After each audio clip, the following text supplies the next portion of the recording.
Welcome to the Isle of Man Manx Grand Prix, and boy, we can't wait to share the content that's going to be coming your way in and around the event.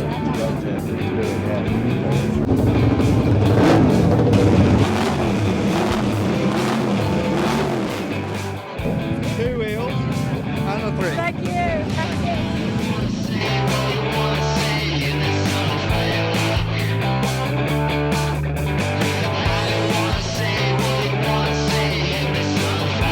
Of course, there's going to be plenty of racing coming your way.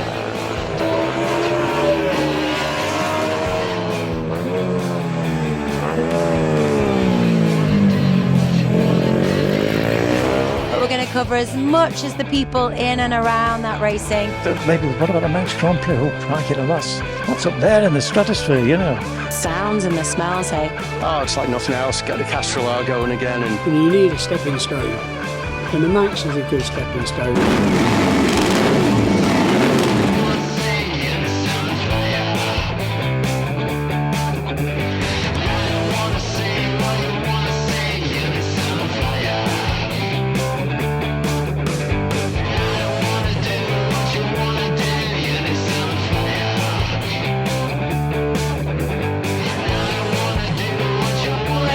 They've got legends flying over from all over the place that were made at this great event. And of course, we've got entertainment. There's all sorts going on around the island. So we're going to share as much of that as we possibly can with you.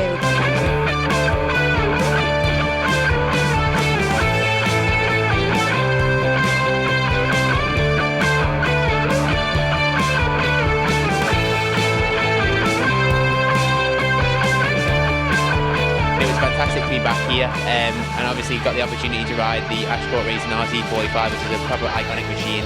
And they couldn't have picked a better lad to get on it.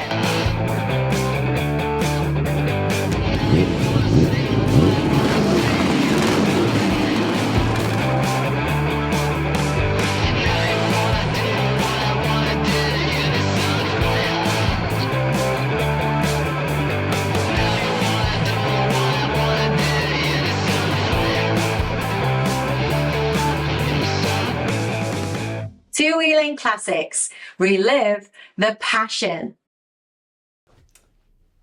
Hello and welcome back to the Two-Wheeling Classics studio. We are here again at the Manx Grand Prix 2024, and due to the weather gods bringing in that slightly damp weather once again, we've managed to check in with the lovely Miss Pike here. So Shelley is our only other female competitor other than Maria Costello MB who's competing here this year, has some great experience around the mountain course, as well as so many other accolades as well and other racing experience. And then your lovely partner, Rob Knoyle here, and you've got quite a background as well in it. So we're going to touch on that in just a second. Shelley, welcome. Thank you for giving us some of your time. Thank you very much for inviting me. Yeah, it's you're just very relaxed there. And well, it's a very comfortable space. It's a lie out on it. It's lovely. It's been wonderful to see you jump on the one bike onto the next in the qualifying sessions that have gone on so far. It's, you know, you're in the zone. You're amongst some legends there. Now, you know, I read about who your legends are, your heroes, if you will, in racing, and one of them you're out there with. So how does it feel to be back in the Manx Grand Prix paddock and be doing what you're doing still and doing it amongst the people that you're doing it with? Oh, it's great. I mean, I love the Manx Grand Prix. I love like you were saying about riding the different bikes. I like getting on the RBF is my favourite bike racing around here. So that's the one that I probably do my best over here. I like riding the classic bikes as well. But the Isle of Man TC Mountain Course is such a historic, iconic race course that who wouldn't want to race on it? And yeah, I love being there, being able to ride on the same circuit with the classic bikes, where you've got John McGuinness out there, you've got all those superstars, Michael Dunlop, riding on the same course as you're riding, and you might be overtaken by them in practice or whatever. It's a fantastic feeling. It's great fun. Is it overwhelming in any way for you? Are you very much taking it in your stride now? I think so. This is my 14th Yeah, I'm not, every year, and people will say every year you come back, you learn something new. So I'm learning every time I go out there. But after 14 years, I feel a little bit more relaxed. I still get really very nervous before a race and before practice, but I just try to breathe, be calm, and just get out there and do it. Because once you're off down Bray Hill, that's all you're thinking about. All the nerves have gone. You're just thinking about trying to make apexes and being as smooth as possible. I think I made no apexes on the first practice session back on Sunday, but it'll come. It'll come. And learning such a course, that 14 years experience, it's great to hear that you do feel that you kind of can get in your flow quite easily. But when it comes to knowing the circuit, knowing the course, you have that knowledge, but the course can change lap by lap, can't it, here, because of the kind of course that it actually is. So that knowledge is embedded in you, but the challenges are still there, aren't they? It's a really challenging course to ride. Yeah, today was pointing case. There were damp patches, wet patches all over the place. The marshals were fantastic, telling us where those damp patches were. And when Gary, the clerk of the course, he listed all the damp patches, I thought, well, it's pretty much the whole of the track. But it's very challenging. It changes. There might be some braking markers or turning markers that change, or you lose sight of your. There are places where there are markers which have been painted, and some years the paint just isn't there anymore, so you've got to find some other marker. So there's little challenges that you have every year with relearning the course as you come back to it. But the weather's been quite challenging this week, as you've mentioned, and the wind has been really strong as well. And we'll say the wind and the rain have been quite challenging. In the 14 years you've been doing it, then, have you ever experienced the conditions as they've been this week? I think so. I'm trying to remember if we've ever had a time where we've had 3 practice sessions cancelled. And there's been challenging years before with the rain. Maybe about 7 years ago, we would have been going out in those rainy conditions. So it has changed over the last few years that the circuit needs to be a lot drier than it used to need to be when we were out there. I do remember racing in one race, but I think it was about 30 miles of dry and 7 miles of absolute soaking circuit. I think those days have gone, which is probably a good thing, but it does make it really challenging for Gary to get the practices in. He's done quite a good job this week, especially today. And he has. It's one hell of a tough job, that, isn't it? Well, let's go back then. So why road racing? I know there's a great history there within yourself, and then of course you have your dad here with you too. So why did you find yourself getting into it, and how? It's a good question. So I started racing in 2000, and the first racing that I did was with a team. We did endurance racing. So I spent a long time endurance racing. Firstly on an R1, a 1998 R1, was a little bit of an animal, and then moving on to smaller bikes. And the road racing came about because a friend of mine came over here. He lived in the Isle of Man for a little bit and actually raced in the Manx Grand Prix. I came and watched him, and he just said, well, you're quite a smooth rider. Maybe road racing would be something you could have a go at. So moving from the endurance racing, because actually endurance racing, you're on the bike for quite a long time. When you're racing over here, you're on the bike for quite a long time. It seemed quite a nice, natural thing to do, if that's kind of natural. But yeah, so I went to watch my friend that was Pete Gibson, when he did his first race over here in 2007, and I came a newcomer in 2008. So, and I started here, and it was only last year that I raced over at the 700. So I think a lot of people maybe start at the 700 and then move to here. But no, I started racing over here. And that's a great circuit in itself, isn't it? I think we first spoke last year at the Pre-TT Classic, and It's a beautiful circuit, isn't it? They call it the friendly races, but the crowd that you get in there, and as a competitor, it must be a wonderful circuit to, of course, to get you. It is, and it's so different from racing here. I love racing the TT course because you're racing yourself against the course. You're not racing directly with people. I really like the pre-TT Classic because you're racing with people, so it's a very different experience. I've had some great races. I mean, only second year here, says it was only my second year at the pre-TT Classic this year, but I had some fantastic racing with some really close racing with some people, very enjoyable. I wouldn't want that on the TT course. It's just a completely different experience. So both really good fun in their own ways. Yeah. And tell us about your dad then being a part of this with you. Yeah, he's joined us since 2016. I think he's been over to every Manx Grand Prix since then. I think he enjoys it. I'm never 100% sure. Not when the weather's like this, but yeah, he likes to be involved. Both my parents were very involved when we did the endurance racing many years ago, so they always came along because with endurance racing you need a pit crew. Yeah. So my mum would be there making sandwiches, looking after us food-wise, and Dad would be doing the pit board stuff, writing down all our lap times and bringing us in when we needed to. So it's just kind of a natural progression that he comes here. He's never raced motorbikes. He wasn't allowed motorbikes, so I'm the first one in the family that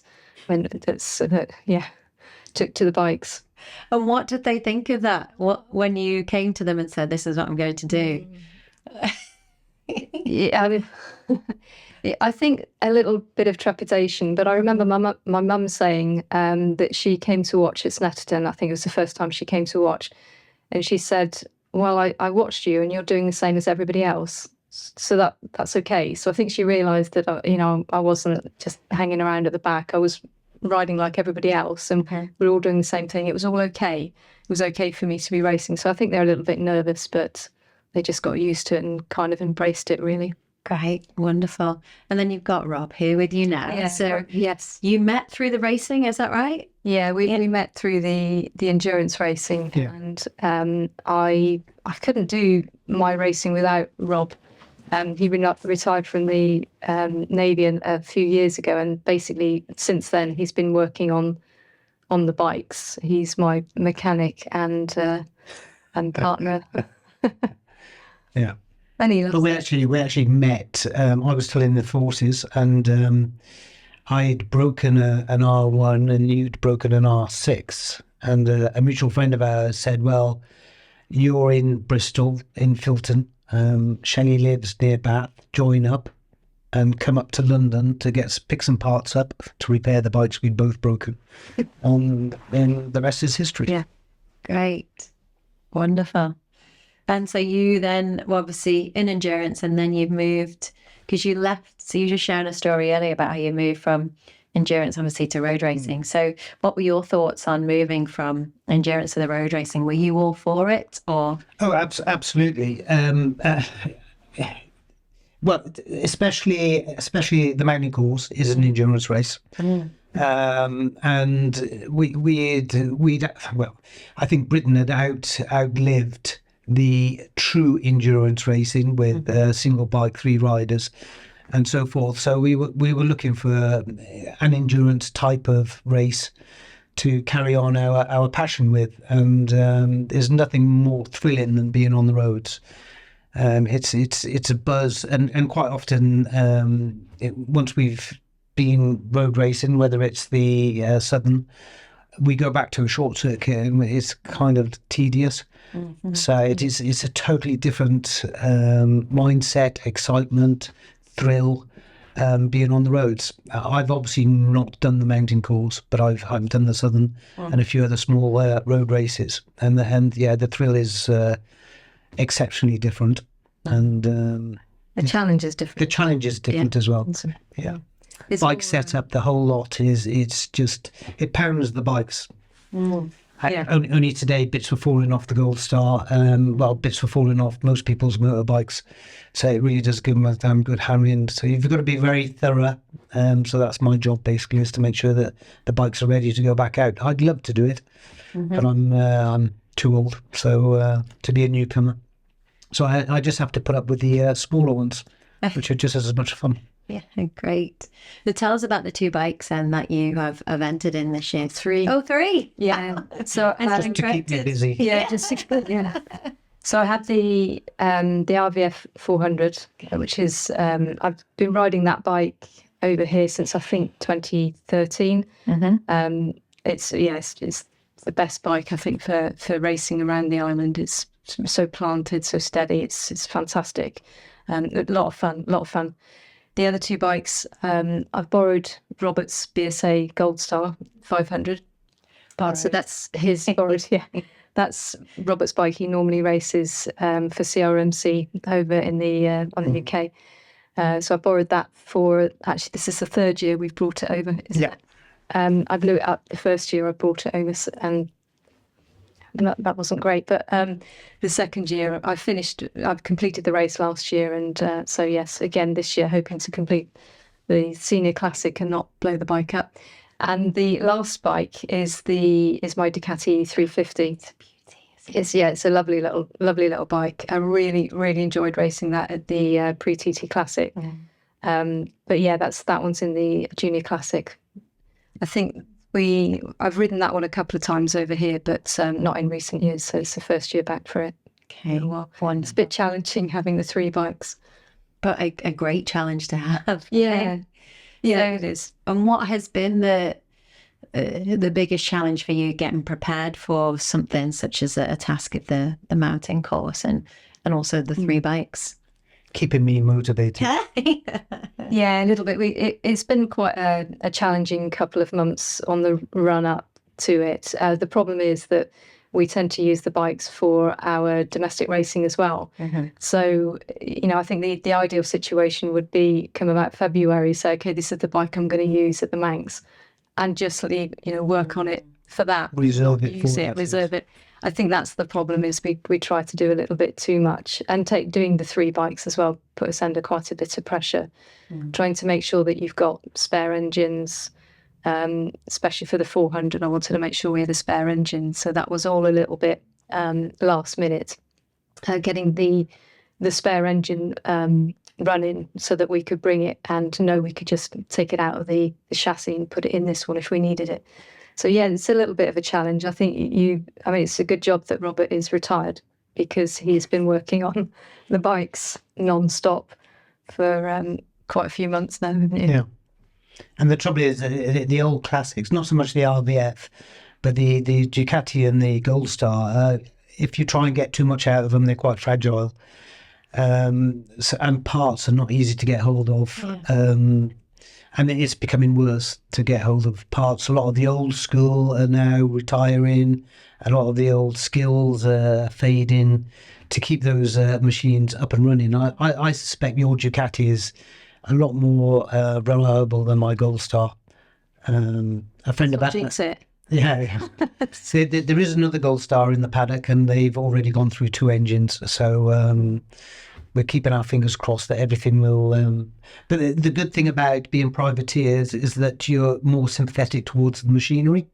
So a lot of the stars or the regular TT riders are sponsored, and a team provides a motorbike, and their aim is to win. And they're not very sympathetic towards those machines because it's not theirs. Whereas Shelley's a lot more sympathetic to the machinery. And so fingers crossed, all 3 will complete their races in one piece. So your hopes are to finish, and is there a particular placing that you'd be looking for, or lap times, or you? Yeah, yes. So I would like. So on the Ducati, my fastest in previous years has been an 85 mile per hour lap. I was a little conservative on my goal for that one, and I've put it down as 86, which I did today, which I was really pleased about, because that's only the second lap I've done on that one. So I did an 86.7. On the Gold Star, I'd like to get back up to a 90 mile an hour lap. And on the RVF, I'd like to get back up to the 100-mile-an-hour laps. So I haven't done those for the RVF. I don't think I've done a 100-mile-an-hour lap for a good few years now. And I'm sure I can get it. But the class of the field in the 400 is very high. Yeah. The speeds that they're doing at the top end is really impressive on those 400s. I'm not going to be getting a 107-mile-an-hour lap out of it, but be nice, wouldn't it? And we've got to mention the Spirit of the Manx before we finish this conversation. So Spirit of the Manx Award you got in 2016, is that right? Yeah. What a great honour to receive that. And Absolutely. you know, tell me how that was for you and receiving that and what it meant to you. It did mean an awful lot to me because I sort of felt like I was receiving it on behalf of all people like me who and us, and who pay for our racing. We spend all this money trying to get to the Manx every year. We're putting all this effort into this race. So I'm kind of receiving it for all those. It's not the little people, but you know what I mean. It's all the people like us who just work really hard to get there, and to race, to finish. You know, just finishing a race on the TT course, especially on the classics, is fantastic. But yeah, I was incredibly honoured to receive that. And especially after, you know, the people who have received it before me as well, being in the same, you know, taking in the same vein as them. I was extremely proud of getting that. Now, where does that sit, that award, on your house? It is. It was a shame because you get this really nice award that you get to take home when you have to give it back. But I've kept it's in our display cabinet, pride of place. Wonderful. Yeah. Great. Well, listen, thank you for coming in and sharing some of your story, and I wish you the best of luck with those lap times. We will be cheering you on for sure, and we look forward to checking in with you in the pits as well, and before you head out and when you come back, as much as we can. All the best, and let's pray for this weather to improve over the weekend and that weather to be supporting you. How do you feel with because you are slight, you know, you are petite, so how do you, that wind, the challenge of the wind this week? It's really noticeable, and I've said it more than once that the fairing, certainly on the Ducati and the BSA, they're like sails. It's just such a big fairing. It does, you do get moved around a little bit. I mean, Windy Corner was definitely Windy Corner today and the other day. Yeah, great. I need to put some weight on. Yeah. Well, enjoy it though, right? Enjoy every single lap, every moment of it. I wish you all the best. Thank you, Rob, as well, for joining it and supporting all the way. I bet you're reliving everything through this whole experience yourself too. To a certain extent, yes. Yeah. I'm not nervous about Shelley's riding ability. I'm nervous about the bikes letting her down. That's the part that gets me, unfortunately. I'm on the stopwatch, and if she's not coming around when I expect her, it's not because she may have had an incident, it's because the bike's probably broken. Yeah. So I get quite twitchy about the it. life and times of the Manx Grand Prix in these beautiful machines. Hey. Yeah. Well, good luck, and thank you again. And Rob and Shelley, everyone, keep an eye out for Shelley Pike and how she does at the Manx Grand Prix 2024 and beyond, and yourself, Rob, as well in the UK. Thank you, guys, and there'll be more from us. We're getting more people in the studio this week, but for now, Two Wheeling Classics, relive the passion. Welcome to the Isle of Man Manx Grand Prix, and boy, we can't wait to share the content that's going to be coming your way in and around the event.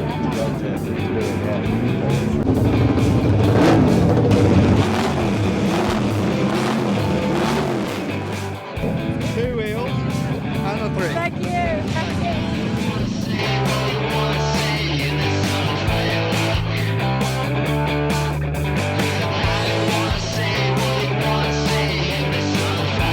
Of course, there's going to be plenty of racing coming your way.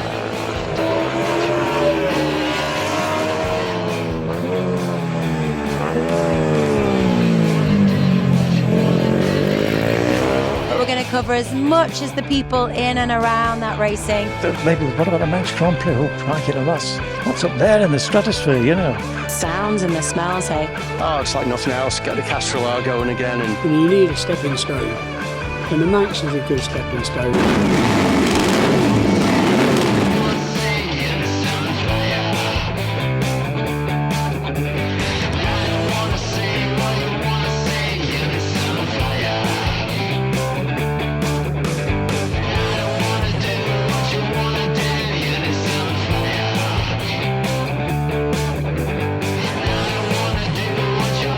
Laps. They've got legends flying over from all over the place that were made at this great event.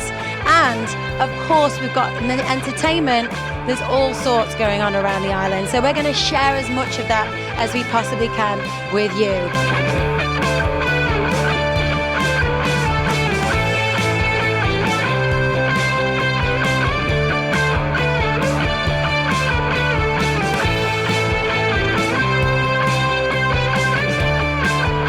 Fantastic to be back here, and obviously got the opportunity to ride the SPaRK Racing RT45, which is a proper iconic machine. And they couldn't have picked a better lad to get on it.